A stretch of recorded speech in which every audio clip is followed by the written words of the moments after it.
wassalatu wassalamu ala rasulillah wa ba'du.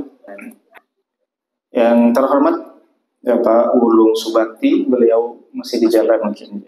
Kemudian Bapak Sidik Wiono, Bapak Suwardi, dan Ibu Diah Nurmaningsih. Terima kasih atas undangannya. Insyaallah sekitar 30 menitan ke depan kita sama-sama akan mengkaji tentang bulannya, dan semoga juga dengan apa yang akan kita diskusikan atau kita sampaikan nanti, keinginan kita untuk berpuasa di dalam Ramadan beserta melakukan semua ritual keagamaan di dalamnya bisa benar-benar kita laksanakan dengan baik, sehingga kewajiban Ramadan tidak hanya sebatas sepintas kemudian lewat begitu saja.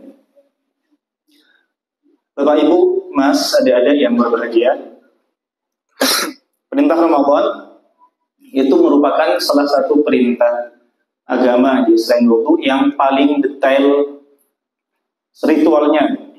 Artinya, dengan kata lain, mulai dari tata pelaksanaannya, waktunya, itu sudah Allah jelaskan dengan gamblang di dalam Al-Quran, yakni di surah Al-Baqarah ayat 83 sampai ayat 87.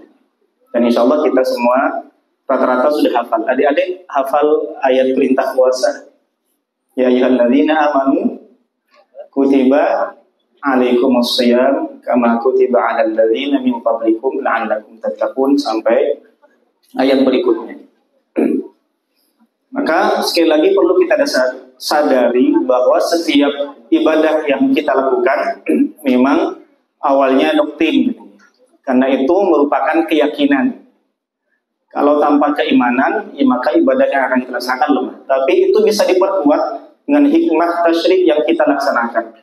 Apa sebetulnya hikmah dan bagaimana Allah menyapa kita dengan kewajiban-kewajiban itu sehingga harus dikerjakan. Itu salah satu pendorong. Sebenarnya kita mencari alasan, ya kenapa kita harus melakukan hal ini. Karena itu manusiawi. Ya. Setiap manusia itu seringnya akan mencari alasan penguat terhadap sesuatu yang dia kerjakan. Misalnya kita diperintah oleh atasan untuk mengerjakan A, misalnya rekap data dan seterusnya. Ya, fungsinya apa tujuannya, manfaatnya apa, dan seterusnya. Maka perintah puasa yang sudah kita bacakan tadi, itu sebetulnya adalah undangan dan ayat tarbiyah untuk kita. Analoginya seperti ini deh Bapak Ibu. Kita itu diundang oleh Allah dengan kalimat ya ayyuhalladzina amanu, wahai orang-orang yang beriman. Dan kita tahu bahwa manusia bukan nabi boy. Manusia itu imannya fluktuatif gitu ya. Ya kadang naik, ya kadang turun, kadang di tengah-tengah. Ya bukan malaikat, bukan nabi. Kalau malaikat itu stagnan. Jadi apa yang Allah perintahkan itu yang mereka kerjakan. Kalau nabi itu setiap hari yang nambah. Nah kita sebagai manusia biasa, bukan nabi, ya kadang naik, kadang turun gitu. Dan itu kadang bergantung dengan kondisi hati, suasana lingkungan, dan seterusnya. Kalau misalnya awal bulan, misalnya baru dapat gajian, ya hati kita ini sumringah sehingga mengerjakan apapun terasa ringan, termasuk ibadah-ibadah di dalamnya.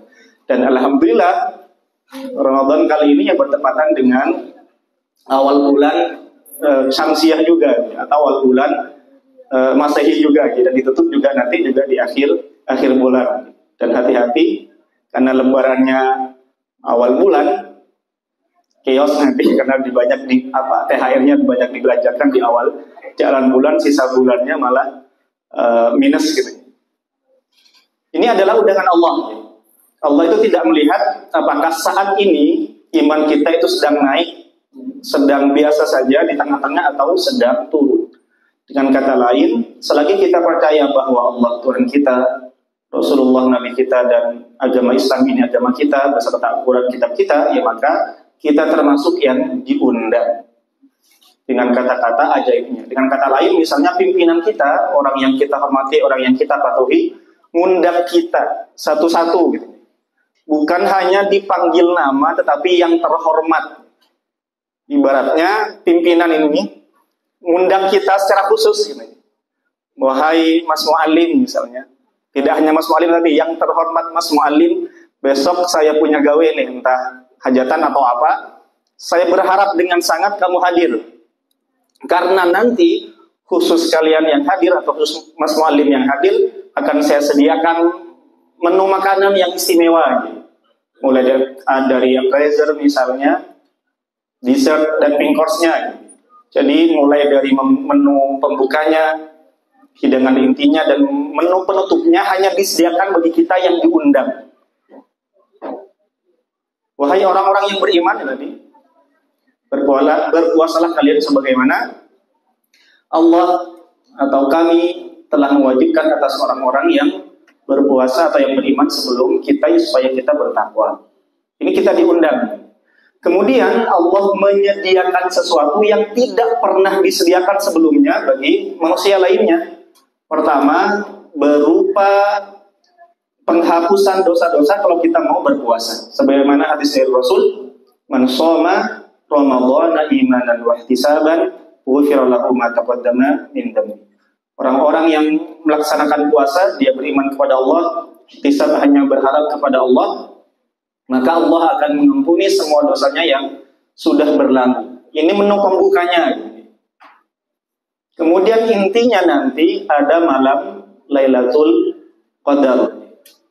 Yang satu malam jika kita beribadah di dalamnya, itu lebih baik daripada 1000 bulan. Kemudian di akhir nanti ada zakat fitri atau zakat fitrah dan idul fitri. Saat kita bersalaman kemudian saling memaafkan, maka kita seakan-akan terlahir sebagaimana bayi yang baru lahir dari rahim ibunya. Nah, ini undangan Allah, Bapak Ibu. Kemudian meski bisa di ayat berikutnya, orang-orang yang misalnya dia bepergian, kemudian sakit, tidak berpuasa, maka boleh iftar. Artinya boleh membatalkan puasa kalau memang penyakitnya atau perjalanannya bisa mengganggu ibadah puasanya. Sederhananya seperti itu. Tetapi sebetulnya itu Allah seakan-akan tidak ridha dengan ayat wa antasumu khairul lakum. Nah, berpuasa bagi kalian itu sebetulnya lebih baik in kuntum ta'lamun, jika kalian mengetahui. Analoginya seperti ini, jadi Bapak Ibu. Yang undang itu benar-benar sudah mengundang kita, berharap sangat kita hadir. Kemudian kita tidak hadir hanya alasan pilek misalnya, atau bepergian yang sebetulnya bisa ditunda. Kira-kira sang tuan rumah yang mengundang kita itu kecewa atau tidak? Kecewa. Kok kita diduakan, padahal sudah sangat memohon. Kemudian bagi kita yang diundang, tidak akan pernah menemukan menu yang sama dengan menu yang dihidangkan tadi. Atau misalnya kita hadir telat, diundang hari ini misalnya, kemudian besoknya baru hadir. Kira-kira menu yang disediakan itu masih ada atau tidak? Kalaupun masih ada, ya mungkin sudah basi. Tinggal sisanya, tinggal kuahnya. Sama dengan itu. Jadi misalnya kita tidak berpuasa di bulan Ramadan, kemudian menggantinya setelah Ramadan, ya hanya menggugurkan kewajiban. Ya pahalanya tidak sama dengan kita berpuasa di bulan Ramadan. Karena waktu berbeda, waktunya berbeda. Kayak tadi analoginya, kita diundang sekarang, sudah disiapkan menunya, kemudian hadirnya besok. Ya tidak akan dapat apa-apa. Ya cuma nampak wajah saja, biar dibilang menghadiri undangan. Kemudian Allah menjawab dengan ayat berikutnya di ayat 183. Apabila orang-orang bertanya kepadaku, kata Allah tentang aku, maka jawablah Muhammad, aku ini dekat. Wa idza sa'alaka 'ibadi 'anni fa inni qarib ujibu da'watad da'i idza da'an falyastajibu li wal yu'minu bi. Jadi setelah ayat puasa tadi, kemudian ada ayat yang sangat sinkron sekali dengan ayat sebelumnya, bahwa orang-orang yang bertanya kepada Nabi Muhammad, ya kita yang bertanya kepada Allah misalnya, apakah Allah itu dekat? Allah menjawabnya dekat. Ya, kenapa? Karena kita sudah melaksanakan apa yang Allah perintahkan, dan itu sebetulnya cara Allah untuk mengundang kita supaya kita ada persamaan secara ilahiyah kepada Allah Subhanahu wa taala. Jemaah rahimakumullah, di bulan Ramadan misalnya, kita itu melaksanakan puasa jelas jadi tidak makan dan tidak minum. Ya Allah, sifatnya tidak makan dan tidak minum. Untuk bisa dekat dengan zat yang tidak makan dan tidak minum, ya maka kita dianjurkan untuk tidak makan, tidak minum di siang hari. Allah tidak tidur. Maka untuk dekat dengan zat yang tidak tidur di bulan Ramadan, ya kita mengurangi tidur dengan menghidupkan malam-malamnya. Kemudian Allah tidak beranak dan juga tidak diperanakkan. Qul huwallahu ahad, Allahus samad, lam yalid wa lam yulad wa lam yakul lahu kufuwan ahad. Maka untuk dekat dengan zat yang tidak beranak dan tidak diperanakkan, mohon maaf, di siang hari meski halal, kita dilarang di bulan puasa dan saat berpuasa untuk melakukan hubungan biologis layaknya suami istri, meski itu halal. Kenapa? Ya supaya kita dekat dengan zat yang tidak beranak dan tidak diperanakkan. Analogi sederhananya, yang sudah nikah misalnya, mohon maaf yang belum nikah. Pertama misalnya untuk kita dekat dengan pasangan kita, maka otomatis kita akan mencari tahu sebab hadirnya kita itu diterima oleh mereka. Misalnya makanan kesukaannya apa, kemudian warna favoritnya apa, maka kita akan berusaha untuk sama, atau hobinya apa. Misalnya dia hobi mancing, meski sebelumnya tidak pernah suka mancing atau bahkan benci memancing, jadi ikut memancing supaya ada kesamaan dan bisa dekat. Sama dengan ibadah puasa yang akan kita kerjakan. Sekali lagi, sebagaimana zat Allah yang tidak pernah tidur, tidak pernah makan, maka supaya dekat dengan zat Allah yang tidak pernah tidur dan tidak pernah makan, ya kita tidak makan, mengurangi tidur di bulan Ramadan. Sehingga kalau sudah dekat, jangankan minta, belum minta pun sudah dikasih. Ya, begitu analogi sederhananya.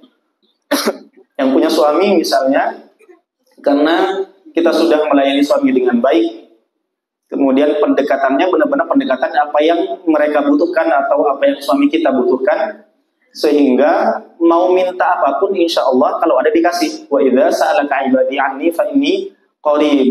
Kenapa dekat? Ya karena tadi, karena adanya banyak persamaan yang sudah kita kerjakan. Suami misalnya suka nasi goreng, meski misalnya kita tidak bisa masak nasi goreng, berupaya supaya bisa menghidangkan nasi goreng yang paling enak beli misalnya. Nah itu cara-cara analogi yang bisa kita simpulkan bahwa puasa itu benar-benar undangan yang Allah sediakan terhadap kita dan kita harus hadir di dalamnya. Kenapa? Karena tadi ini cara Allah untuk bisa dekat dengan kita sebagai hambanya dan kita juga dekat dengan Allah, sehingga apapun nanti yang akan kita kerjakan baik di bulan Ramadan atau setelah Ramadan, insya Allah akan Allah permudah.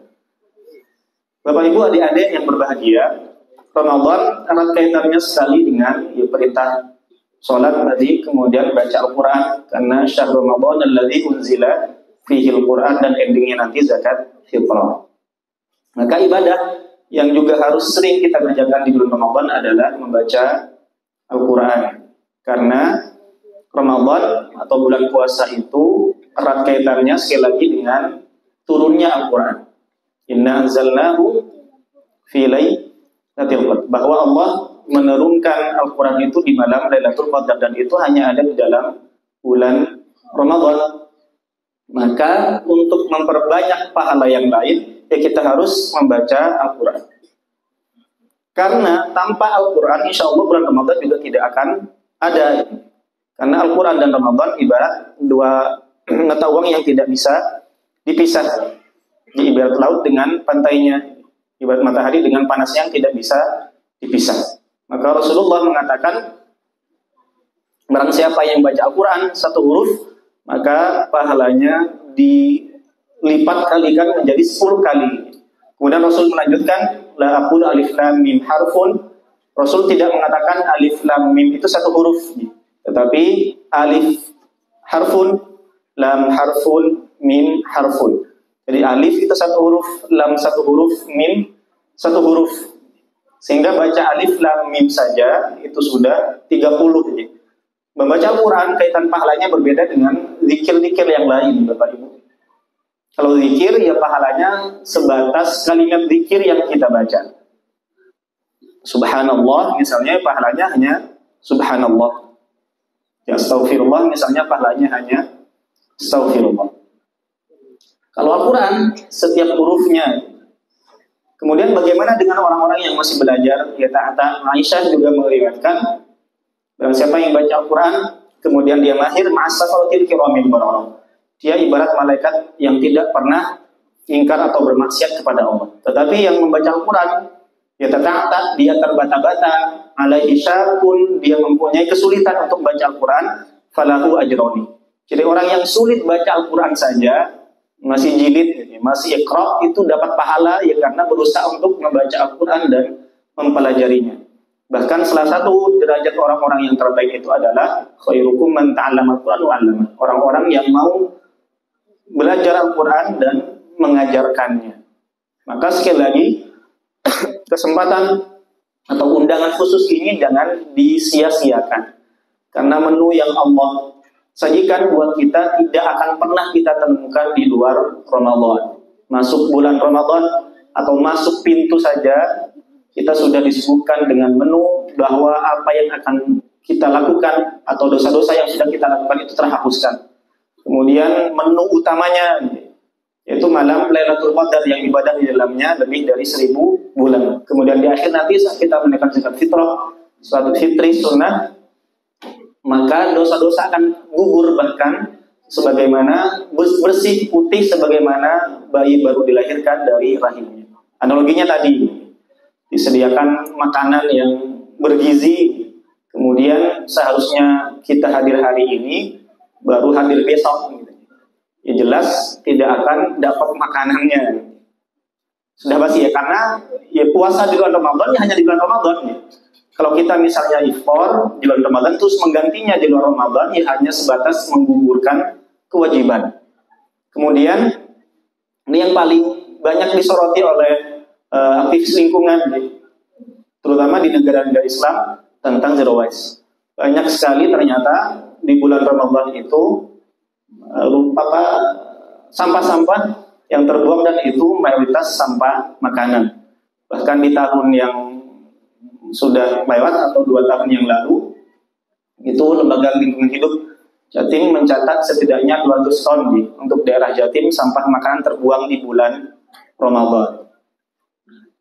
Bapak Ibu rahimakumullah, ingat perintah puasa itu salah satu hikmahnya adalah supaya kita tahu bahwa apa yang kita minum, makanan yang masuk ke perut kita itu adalah nikmat yang tidak terbatas dari Allah Subhanahu wa taala. Artinya itu adalah kehidupan kita. Jadi orang bisa lemas, bisa kelimpungan karena sebab tidak makan dan tidak minum.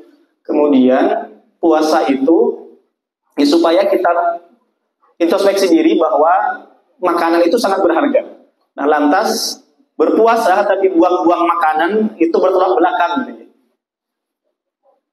Artinya tidak masuk logika. Yang kita diperintah puasa salah satunya supaya bisa menghargai rezeki kok malah buang-buang. Dan insya Allah kita tahu porsi makan kita masing-masing. Semakin lama kita puasa, misalnya A+5 dan seterusnya, insya Allah kita itu sudah tahu porsinya. Maka PR-nya adalah bukan menahan laparnya perut, tapi laparnya mata. Pulang kerja lewat di jalan, lihat es oyen misalnya, beli. Ketemu lagi ada es teler, beli. Bahkan sampai bermacam-macam atau puluhan es di rumah gitu. Yang diminum mungkin cuma seteguk 2 teguk. Kemudian setelah itu jatuh ke tempat sampah. Tidak hanya terbuang, tapi itu nanti menimbulkan masalah baru. Mulai dari kebersihan, kemudian pencemaran lingkungan dan seterusnya.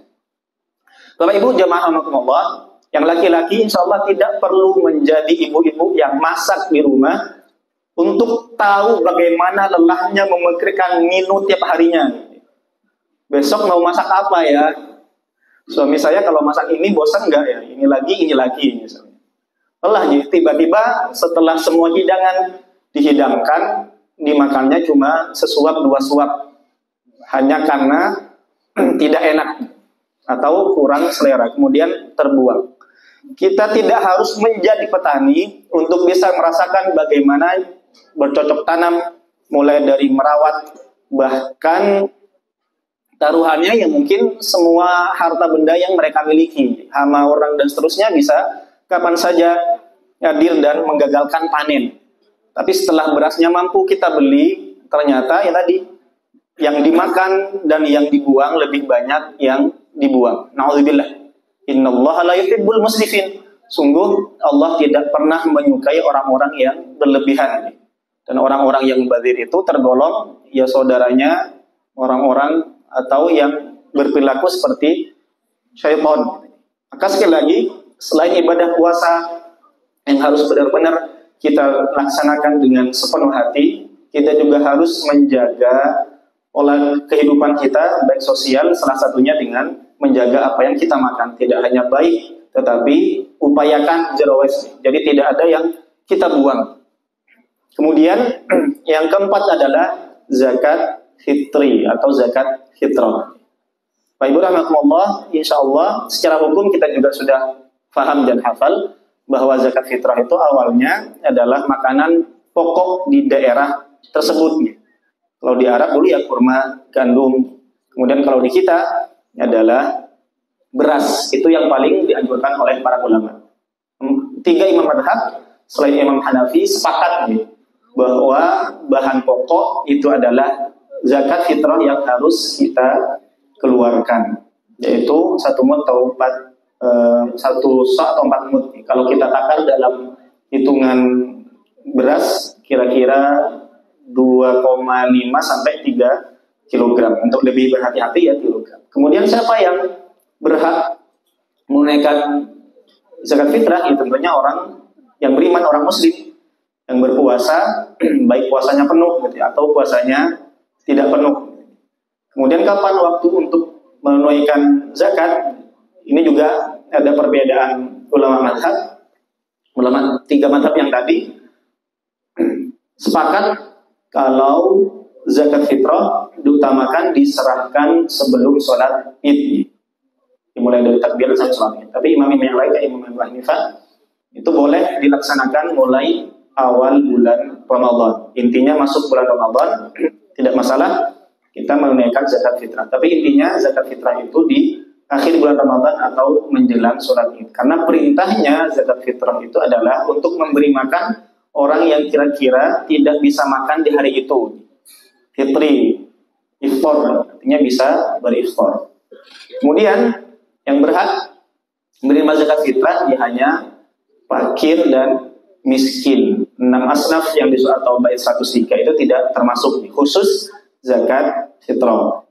Khusus zakat fitrah untuk fakir dan miskin. Kemudian tadi yang wajib membayarkan zakat fitrah adalah orang-orang yang ada di dalam bulan Ramadan baik penuh atau tidak. Contoh misalnya yang sedang hamil misalnya, kemudian dia melahirkan seorang anak sebelum maghrib, sebelum adzan maghrib, maka anak yang lahir itu masih wajib zakat fitrah. Kalau misalnya lahir setelah adzan maghrib di akhir bulan puasa atau Ramadan, maka tidak wajib. Atau ada seorang yang sakit misalnya, kemudian dia wafat sebelum adzan maghrib, artinya masih menangani bulan Ramadan, maka dia wajib untuk dizakati. Tetapi kalau sudah di akhir bulan Ramadan, artinya di tanggal 30 misalnya di bulan Ramadan, kemudian dia wafat setelah sholat maghrib atau setelah adzan maghrib, maka dia tidak wajib. Jadi zakat fitrah berbeda dengan zakat mal. Zakat fitrah itu zakat badan. Jadi semua badan harus balik, wajib dizakati. Berbeda kalau zakat mal atau zakat harta. Zakat mal ya harus haul atau cukup 1 tahun harta yang sudah kita miliki, kemudian sudah nyampe nisab atau batas minimum dikeluarkannya zakat. Itu saja mungkin. Kalau ada yang perlu ditambahkan atau ditanyakan, dipersilahkan.